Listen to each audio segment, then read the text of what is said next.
A paz do Senhor, meus irmãos, agradeço a Deus por mais esse privilégio de estarmos na sua presença para compartilharmos mais um pouco da palavra de Deus.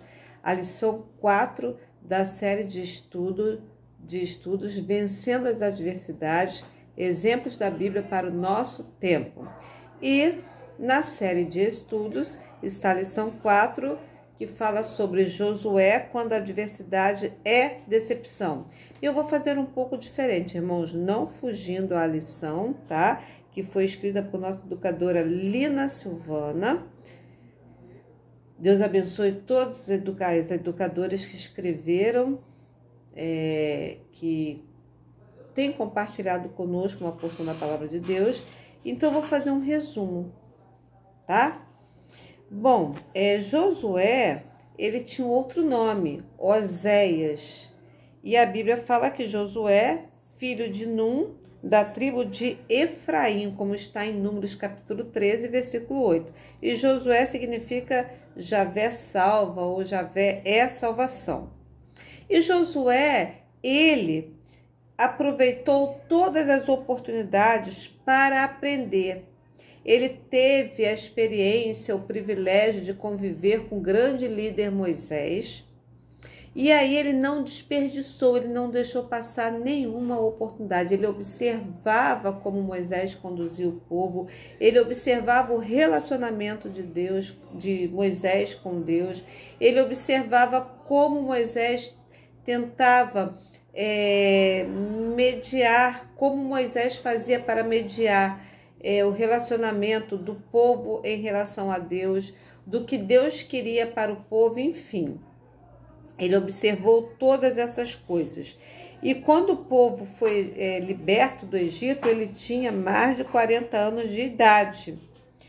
E quando Deus falou para Moisés que o recolheria, ele pensou em Josué e Deus confirmou, Deus pediu para que ele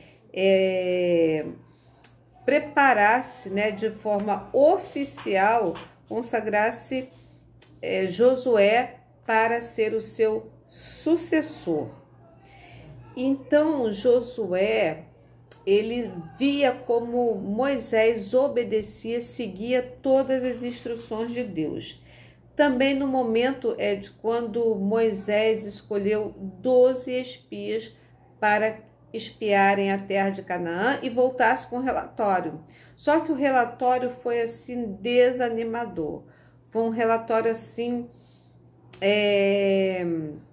para realmente fazer com que o povo desistisse, exceto Josué e Caleb resistiram a todas aquelas palavras dos outros espiões, dos 10 espiões, e eles levaram uma palavra de conforto, de ânimo para o povo de Israel.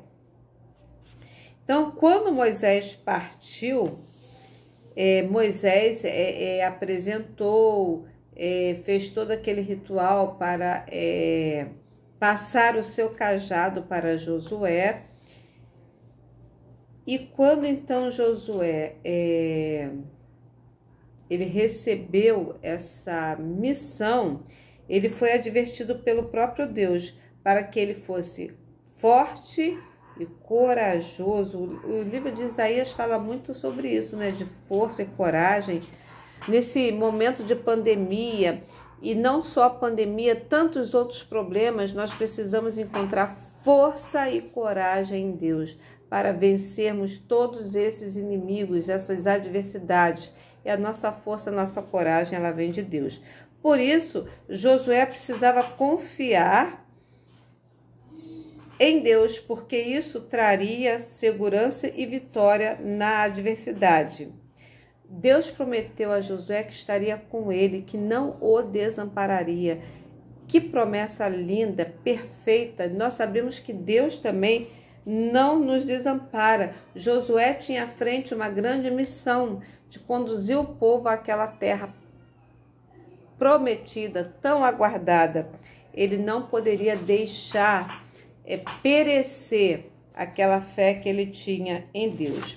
Então Josué ele enfrentou muitos obstáculos Ele foi um homem experiente, vivido, como já dissemos. Ele observou toda a trajetória do excelente Moisés, mas ele não ficou livre das provações. Ele teve vitórias, mas também teve muitas provações, muitas preocupações, muitos, que resistiam às orientações dele, enfim. Mas ele não deixou de confiar em Deus e não deixou de obedecer às instruções de Deus, porque isto era a chave para o sucesso, obedecer tudo aquilo que Deus já havia deixado por meio de Moisés. E aí, eu não vou ler aqui os versículos propostos, tá? Mas o irmão tem aí a sua referência, os irmãos poderão fazê-lo com calma. Ele não poderia desviar o olhar do Deus, porque isso conduz ao erro. Na nossa adversidade, nós não podemos desviar sequer um segundo o olhar. As nações que viviam ao redor de Israel deveriam ser destruídas. Por quê? Porque Deus sabia que se o povo de Israel tivesse contato com essas nações, eles seriam influenciados por seus pecados, por seus adultérios, eles seriam influenciados a um distanciamento de Deus e se aproximariam daqueles deuses, daquele culto pagão. Então Deus deixou uma ordem: vocês precisam destruir todos esses povos. Porém, os povos de longe vocês não vão destruir, mas eles se tornarão escravos, servos de vocês. E aí o que aconteceu? Aconteceu que o povo de Gibeão, que era chamado de Eveus, era a 7ª cidade de Cananeia, sabendo disso, do poder do Deus dos hebreus, do poder do Deus de Josué, eles simularam um teatro, eles fizeram um teatro, uma encenação, tá? O que eles fizeram? Eles vieram com roupas sujas, rasgadas, desgastadas pelo tempo, assim como os sapatos, as sandálias,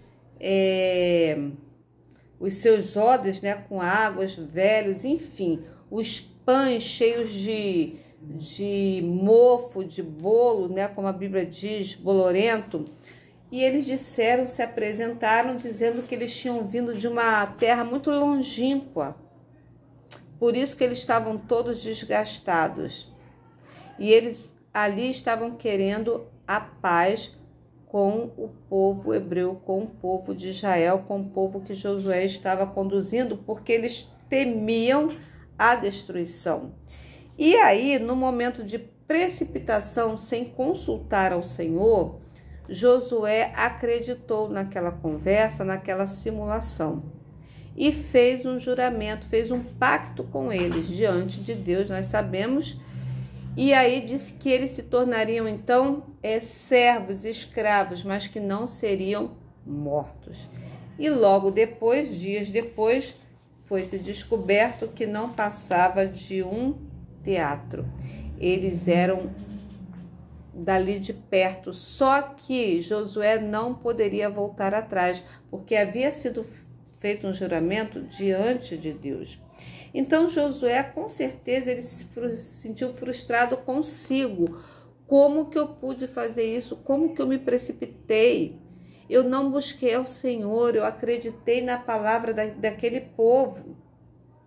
E nós, irmãos, será que nós, como cristãos, nós temos buscado a presença de Deus, nós temos buscado a orientação de Deus para as situações que nós temos que resolver, os problemas, decisões que nós precisamos tomar?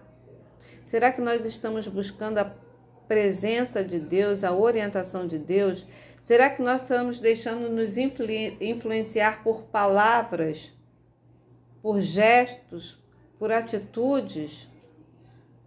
Então, às vezes, o erro, ele vem assim de uma forma muito mansa. Então, nós temos que ter cuidado, que a Bíblia diz que o diabo, se possível for, ele se transforma até em anjo de luz. E nós temos que ter muito cuidado para que nós não sejamos enganados, para que nós não sejamos pegos de surpresa e na precipitação nós tomemos alguma atitude, alguma decisão que venha desagradar a Deus e, consequentemente, vai nos fazer o quê? Ter aquela consciência de pecado, pedir perdão a Deus, enfim. Então, nós não podemos desviar os nossos olhos de Deus, porque, por certo, seremos conduzidos ao erro. Então, o Josué ele foi, assim, vítima de uma armadilha muito bem planejada, muito bem arquitetada. E quais são as armadilhas que nós temos que podem nos trazer a decepção? Seria a falta de tempo para Deus? Irmãos, nós estamos correndo, as horas passam rapidamente, Jesus já falou, né, que os dias seriam abreviados. Eu sempre costumo dizer que é necessário quase que nos pendurarmos nos ponteiros do relógio para que ele trave um pouco. Será que com a correria do dia a dia, nós temos buscado a presença de Deus? Nós estamos mantendo a nossa comunhão com o nosso Pai? E o celular? Como vai o celular? Será que o celular está tirando o lugar da Bíblia? WhatsApp, Facebook, Instagram, seja lá o que for, vídeos, até mesmo esses vídeos que nos fazem rir nesse momento de tanta tristeza, de tanta preocupação. Será que o celular tem impedido você de ler a palavra? O seu celular tem sido um objeto, um instrumento de trabalho, de bênção, de consulta, de comunhão com outras pessoas, né? Dessa interação, mas ele não tem impedido você de ler a palavra de Deus, não é isso? Agora vamos falar da televisão. Televisão, será que a televisão tem nos tirado o momento de oração? Aquele programa que nós gostamos, que não é pecado assistir, desde que não seja um programa que Deus não sentaria no sofá ao nosso lado para não assistir. Mas ele tem impedido você de orar, de buscar a presença de Deus, de clamar pela misericórdia de Deus por si e pelo outro? E os métodos ilícitos, hein? Para a conquista de um emprego, de um dinheiro, nós temos tido, assim, exemplos de sobejo, de pessoas que têm adquirido bens de forma ilícita, os corruptos, não é isso? Tudo isso que a gente tem assistido, tem acompanhado, porque há muitos que só visam o dinheiro, só visam o aqui e agora, não visam o próximo, não visam a eternidade. Prova temos aí da Lava Jato e de tantos outros aí. Nós não podemos nos deixar levar aquele emprego que a gente tanto almeja, mas tem que ser o quê? De forma lícita, de forma digna, através da qual Jesus com certeza será glorificado. E nesse momento de tudo online, culto online, agora graças a Deus a nossa igreja de forma presencial, mas será que essa possibilidade de assistir os cultos online vai tirar o desejo de estar na igreja, na comunhão, ou então fazer com que você se afaste da comunhão de Deus, deixando a congregação, como diz a palavra de Deus lá no Novo Testamento? Será, irmãos, que vale a pena deixar a comunhão? Como está lá em Hebreus capítulo 10, versículo 25, não deixemos de congregar-nos como é costume de alguns. A igreja foi instituída por Deus, não foi instituída pelo apóstolo Paulo, pelo Papa, pelo pastor, não, por Jesus. E as portas do inferno não prevalecerão sobre ela, ele diz ali, à luz da declaração que Pedro fizera. E aí? Não podemos deixar a congregação. É ali que aprendemos, é ali que ouvimos, é ali que compartilhamos, é ali que planejamos. Muitos planos agora têm sido feitos online, mas é ali que nós oramos, que nós nos fortalecemos. Será que você tem deixado de ouvir conselhos da parte de Deus? Conselho de alguém que é servo de Deus para ouvir conselhos de outra pessoa que não tem a mínima experiência com Deus? Cuidado, nós precisamos ter cuidado para que não ouçamos outra voz que não seja a voz de Cristo. Falta de paciência para esperar o tempo de Deus, como está lá em Eclesiastes, capítulo 3, há tempo para todas as coisas. Josué, ele soube esperar. Josué esperava o tempo de Deus, mas agia, ele seguia todas as instruções que Deus lhe dava. E no momento certo, ele entrava em ação para conquistar aquelas nações, conquistar aqueles povos, destruir. Ele não fazia nada sem chegar o tempo certo. E nós? Temos aguardado o tempo de Deus ou queremos atropelar o tempo de Deus? Enquanto nós aguardamos, o que nós estamos fazendo? Orando, ficamos de braço cruzado, deixando que caia do céu, ou estamos fazendo a nossa parte segundo a orientação de Deus? Quais são os gigantes que estão tendo poder para te desviar do Senhor? Irmãos, eu creio que não. Não podemos deixar que nada nos desvie do nosso Senhor, daquele que deu seu sangue por nós, nada além do sangue de Jesus. O que tem enganado seu coração ao ponto de te fazer pecar? Não podemos deixar nos enganar. O Espírito de Deus testifica com o nosso espírito que somos filhos de Deus. O Espírito de Deus comunica conosco aquilo que é e aquilo que não é, que não procede de Deus. Precisamos, portanto, buscar na palavra de Deus textos que nos ajudem a enfrentar os gigantes do dia a dia. Queridos, como Josué, sigamos os conselhos de Deus. Esperemos o tempo de Deus. Hajamos segundo a orientação de Deus. Não nos precipitemos. Não deixemos nos influenciar por aquilo que não vem de Deus. Pelo contrário, nós é que temos que influenciar o outro para que ele seja feliz ao lado, na presença de Deus, aqui e na vida futura. Queridos, um abraço, que Deus nos abençoe, que Deus nos ajude, que Deus nos dê a sua paz, a sua força e a sua coragem. Um beijo no coração de todos. Minha mãe manda um beijo para todos. Amém.